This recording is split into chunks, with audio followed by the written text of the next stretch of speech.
Welcome to the Butetown Buzz podcast. I'm Mohammed. I'm one of your hosts today, and today I'm joined with. Daniel, I'm another one of your hosts.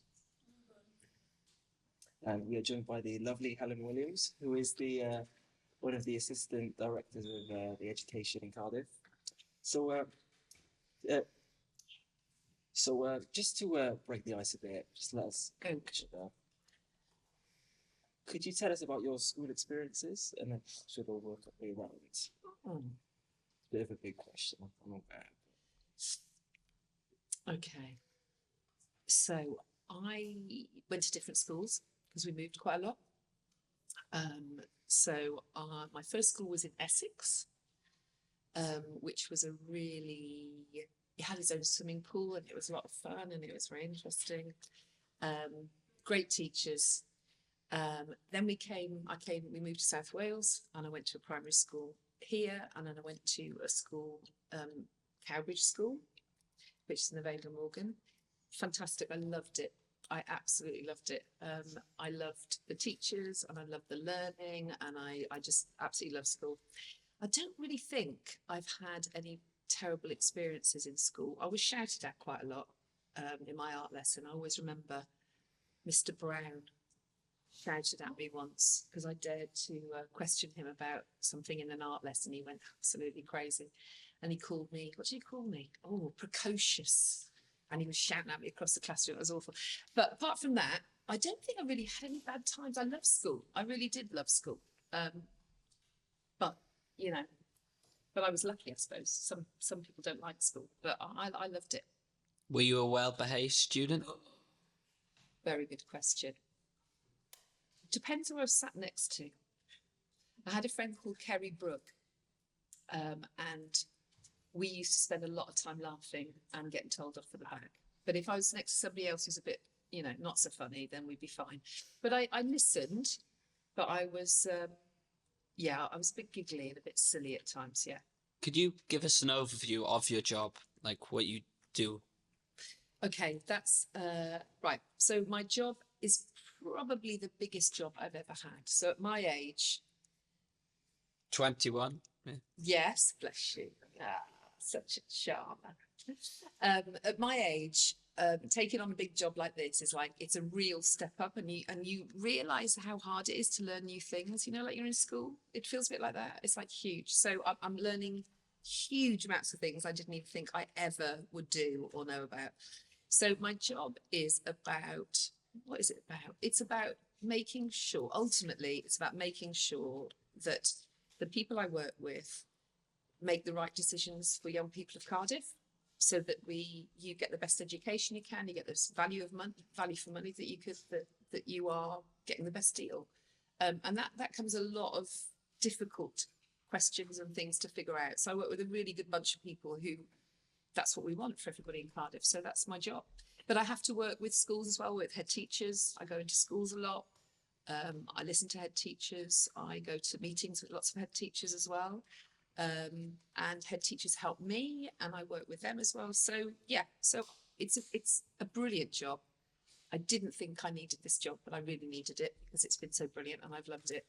I was a bit daunted at first, but I love being in Cardiff. I love my job and I'm very fortunate to have been offered it, to be honest. Have you ever gone to a school and thought, wow, I've had a great impact. I think I've really got across to the students and just like really made an impact on them? I think as head teacher before, when I'm executive head teacher, I think I have. One of my jobs, the job I had before this I was what's called a director of school improvement. So in England, there's a different model with schools. In Wales, you don't have this model, but basically you have a sort of family of schools that all work together. And so part of my job was if a school was in crisis or it was a bit dysfunctional, then my boss used to say, right, you need to go in there and help sort it out. So I would support head teachers or I'd support whoever needed it. So I think I've made a big difference to quite a few schools. And I think that when you have a good school, the impact on the community is really, really significant. If you've got a school that's failing, that also has a really negative impact on children and staff that turn up every day. That's tricky. So changing schools around to have a better culture and a better understanding of what children need and learning and making a difference has a massive impact. And I think that's been the best bit of my job. And I've worked in some really difficult parts of East London where there are a lot of families who are struggling in many ways, and working with families and supporting them and helping them and making sure that their children really feel proud about themselves is something I like to do. Yeah, I think I have had a big impact, but I think I can do more. So that's what I've got to figure out.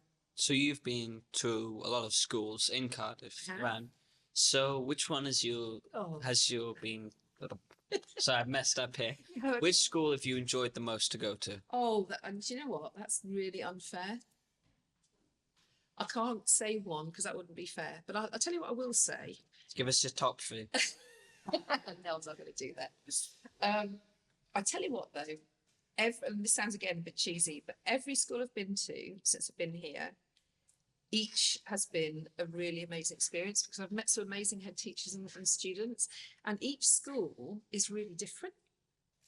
Different ideas, different values, different way of doing things.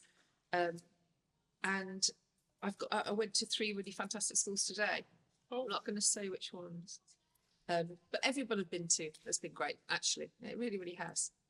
Yeah. So do you find that there are any big flaws in the school system that you're hoping to tackle? Blimey. We talked about absence, attendance, students not being in school. So there's lots of things happening in Wales at the moment that are changing. There's lots of reform. So we've got new curriculum for Wales that's come in. We've got ALN strategy in the Code of Practice. That is how children with learning difficulties or need are integrated and included in learning. So I think, I don't even know what your question was now. I got lost. What? Okay. What problems do you see in the school system that you're hoping to target? Right. Okay. Thank you. I think it's about embedding. I think lots of schools in Wales are going through a lot of change, and with lots of change comes people get very anxious about change. They get slightly overwhelmed. So I think we've got to now embed all the new reform that's going on in Wales at the moment to make sure that it's really embedded in, and that the changes have had a positive impact on young people. That's what we need. Yeah. So you mentioned absence. So how are you going to tackle that? Oh, well, as I said before, we need to listen and understand why a lot of students aren't going to school, and what barriers and what challenges they're facing and why they're choosing not to go to school. I mean, COVID had an impact. I think that's changed a lot of things, but that was a long time ago. You know, that's 3 years ago. But why are still students a little bit anxious about coming to school, or why have they not got back into the habit of doing that? What do we need to do to get them back into schools? They've got to go to school. Education is it's transformative. It changes people's lives. It's brilliant. You can do anything you want to do. If you want to go to university, you know, whatever you want to do, you've still got to get a really good education, and that can transform children's lives. So that's a big question. Why are so many children not going to school every day? I don't know the answers to that. No, it's fine. I don't know. We need to listen. It's complicated. As someone who educates, do you have an inspiration in your field? Like someone you look up to? You find, wow, they're just inspirational to me. I really wish I could be as good as they are. I'm not sure there's this one person, but what I do is a lot of reading. And I listen to a lot of different people who've written about education and the impact of good education, and this idea that it's about developing the whole child and about being successful and about being part of something that's really meaningful and belonging. So I don't think there's one person. I'll probably drive home tonight thinking, yeah, no, I should have said that. But I just think you have to listen and read and think about, there's so many different ideas there. So one person inspirational in education, probably not. Actually, there's lots of people, lots of different people I've read over the years that.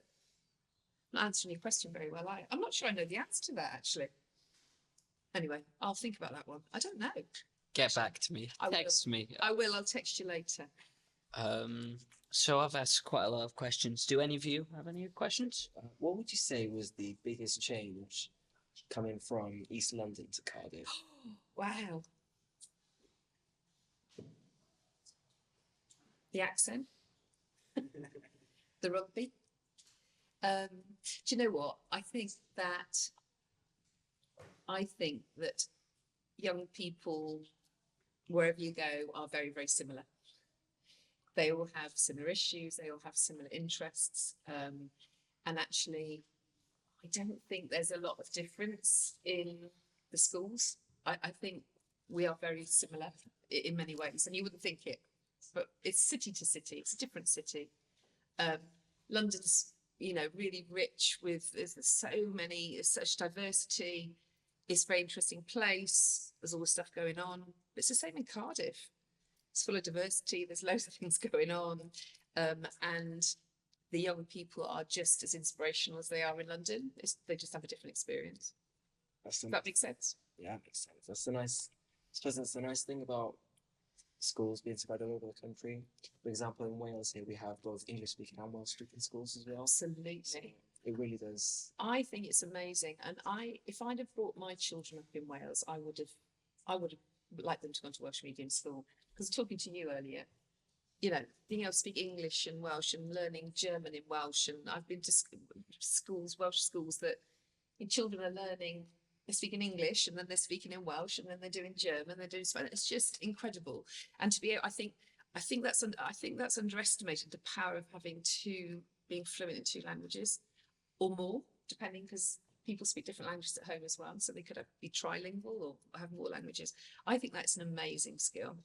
And I think that's something to be really proud of. And I love that. I went to an assembly the other day in a school, and we talked about the pride of being Welsh and Welsh heritage and Welsh, the language and the history of Wales. And that was really, really, you might have been in the same, you were in that assembly the other morning? You might have been there. And then we had some people from New Zealand who came over. Were you there? I gave them a tour of the school. Did you? Well, I was there as well. And that sort of link between communities, that importance of heritage and culture and linking with your past and your language and how important it was. And they sang in Maori, and then some of the students sang in Welsh to them back. That was amazing. So you say that students inspire you. How do they inspire you?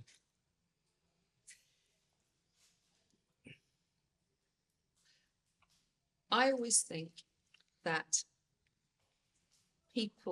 older people, underestimate people of your age. Okay.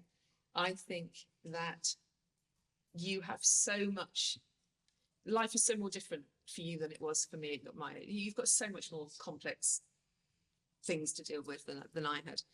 And I think what inspires me is that you are more aware than I think my generation was in terms of understanding global issues, about diversity, about inclusion, about what's going on. And I think if you ask a young person a question, they will always hit the nail on the head. They will give you honest feedback. There's no stuff. There's honesty, and that always inspires me. But also, you're the next lot. You've got to. I'm going to be dead by the time you lot are running the country.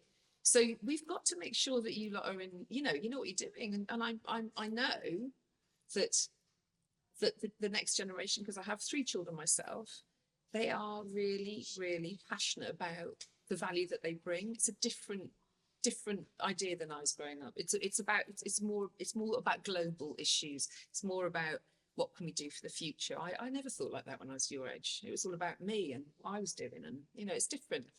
So that inspires me. It's been lovely having you on, and thank you for answering all of our questions. Thank you. And goodbye.